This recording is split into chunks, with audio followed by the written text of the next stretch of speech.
Halo teman-teman, perkenalkan nama aku Yesa Adelia Agustin dengan NPM 240 420 10122. Saya berasal dari program studi administrasi bisnis dari kelas Bela Negara G148. Pada kesempatan kali ini, saya akan menjelaskan secara singkat terkait artikel bela negara yang sudah saya buat sebelumnya yang berjudul Implementasi Nilai-Nilai Bela Negara dalam Bidang Keahlian dan juga Keilmuan Program Studi Administrasi Bisnis. Perlu diketahui teman-teman semuanya bahwa era globalisasi seperti saat ini sudah membuka sebuah aspek kemudahan, ada juga perkembangan dalam segala bidang, termasuk bidang bisnis. Nah, perlu diketahui bahwa perkembangan segala aspek pasti diikuti dengan dampak, baik dampak positif dan juga dampak negatif. Nah, perkembangan sebuah bisnis pastinya diikuti dengan penggunaan lingkungan yang mungkin bisa saja berlebihan, dan penggunaan lingkungan yang berlebihan berujung kepada kerusakan kelestarian ekosistem. Nah, perkembangan bisnis sendiri biasanya identik dengan kerusakan lingkungan apabila sebuah perusahaan atau organisasi tidak mengadakan kegiatan untuk mereproduksi lingkungan yang telah mereka pakai atau mereka konsumsi. Nah, sebuah bisnis tidak bisa jauh atau dilepaskan dengan sumber daya yang mereka miliki, baik itu sumber daya alam dan juga sumber daya manusia. Pada kesempatan kali ini, izinkan saya untuk menjelaskan implementasi nilai-nilai bela negara pada program studi administrasi bisnis, khususnya dalam membantu sebuah bisnis untuk bisa berkembang, baik itu berkembang secara profit dan juga ikut serta dalam melestarikan lingkungan. Yang pertama adalah poin cinta pada tanah air. Nah, pada cinta tanah air ini, dalam program studi administrasi bisnis diajarkan bahwa kita atau kami sebagai mahasiswa yang nantinya akan menjadi sebuah pengusaha atau pelaku bisnis perlu untuk mencintai produk-produk lokal yang telah diproduksi dalam negara dan juga diproduksi oleh UMKM. Nah, membantu mensupport produk lokal ini nantinya akan membantu seluruh pelaku usaha untuk stop atau mengurangi ketergantungan pada produk asing. Karena ketergantungan pada produk asing inilah yang menyebabkan ekonomi nasional akan lebih sulit untuk berkembang. Seperti itu. Nah, dengan cara apa sih kita bisa mensupport produk lokal atau memprioritaskan produk lokal? Caranya adalah kita hanya atau mungkin sebisa mungkin membeli barang dari produksi yang lokal-lokal saja.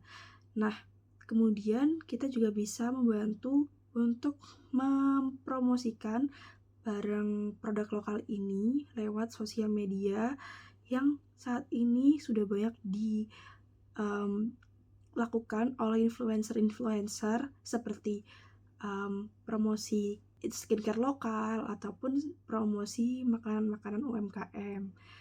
Nah, yang kedua adalah poin kesadaran berbangsa dan juga bertanah air. Nah, poin ini diimplementasikan dalam program studi administrasi bisnis dengan cara menyelaraskan bisnis dengan regulasi yang telah ada pada sebuah negara. Nah, regulasi ini penting untuk diketahui bagi seluruh pelaku usaha atau pelaku bisnis, karena dengan menjalankan bisnis yang mematuhi regulasi, pastinya bisnis akan berkembang dengan lebih baik dan juga mengurangi resiko yang tidak diinginkan di kedepannya. Nah, regulasi tentang kerusakan lingkungan juga diatur oleh negara, salah satunya dengan diciptakannya AMDAL. Nah, AMDAL sendiri adalah analisis mengenai dampak lingkungan. Nah, AMDAL ini nantinya akan membantu sebuah perusahaan untuk menganalisis bagaimana dampak yang sudah mereka beri terhadap lingkungan. Poin yang ketiga adalah yakin akan Pancasila sebagai dasar negara. Nah, poin ini diimplementasikan dalam program studi administrasi bisnis, yaitu dengan mematuhi etika yang sudah berlaku dalam dunia bisnis. Jadi teman-teman, bisnis tidak hanya menjalankan sebuah usaha yang nantinya akan mendapatkan profit atau keuntungan saja, namun juga bagaimana sebuah pelaku usaha atau sebuah bisnis ini dijalankan berdasarkan etika dan nilai budi luhur dalam sebuah daerah atau negara. Nah, etika ini sendiri bisa seperti tidak mencurangi pembeli atau pelanggan, seperti kita mengurangi timbangan, melakukan korupsi, pencucian uang, dan juga memonopoli sebuah usaha. Selain yang sudah saya sebutkan sebelumnya, yakin akan Pancasila sebagai dasar negara ini diimplementasikan dengan tidak membeda-bedakan karyawan atau pegawai yang sudah masuk dalam perusahaan berdasarkan seperti ras, suku, dan juga agama. Seperti itu. Nah, poin yang keempat yaitu rela berkorban demi bangsa. Nah, implementasi dalam nilai ini bisa dijalankan dengan kami sebagai mahasiswa program studi administrasi bisnis diajarkan untuk berani berinvestasi dan juga nantinya sebagai pelaku usaha kita selain memikirkan profit atau keuntungan pribadi, kita juga memikirkan saudara kita yang mungkin hidup di daerah yang tertinggal. Nah, dengan kita berinvestasi kepada bidang seperti infrastruktur, nantinya investasi atau dana yang sudah kita sumbangkan akan digunakan untuk membantu para teman-teman atau saudara-saudara kita yang hidup di tempat yang daerah tertinggal tersebut untuk mendapatkan kelayakan seperti infrastruktur, mungkin kelayakan makanan dan minuman, pakaian, seperti itu, sehingga terjadi keselarasan atau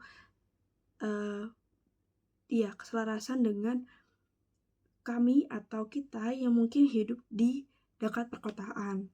Nah, poin yang kelima atau yang terakhir itu adalah memiliki kemampuan awal bernegara. Nah, teman-teman, bisnis ini tidak bisa diputuskan hubungannya dengan sumber daya manusia yang dimiliki. Nah, profit atau keuntungan perusahaan itu bergantung kepada bagaimana sumber daya manusia yang bekerja di dalam sebuah organisasi atau perusahaan tersebut. Nah, apabila sumber daya manusia yang dipilih oleh perusahaan ini itu baik, maka nantinya akan meningkatkan produktivitas yang berujung kepada meningkatnya profit yang didapat oleh perusahaan. Nah, dalam program studi administrasi bisnis sendiri, kami yang nantinya akan menjadi sebuah pelaku usaha ataupun mungkin karyawan atau pegawai, nah kami diajarkan untuk memiliki kemampuan awal bernegara seperti disiplin, jujur, dan bertanggung jawab dalam menjalankan pekerjaan ataupun tugas yang diberi. Nah, dengan kami sudah menjalankan kemampuan awal bernegara seperti jujur, bertanggung jawab, dan juga disiplin, hal ini nantinya berpengaruh kepada kinerja sebuah perusahaan atau kinerja dari karyawan tersebut. Nah, mungkin itu saja yang bisa saya sampaikan pada video kali ini. Kurang lebihnya saya mohon maaf. Terima kasih sudah mendengarkan sampai akhir. Wassalamualaikum warahmatullahi wabarakatuh.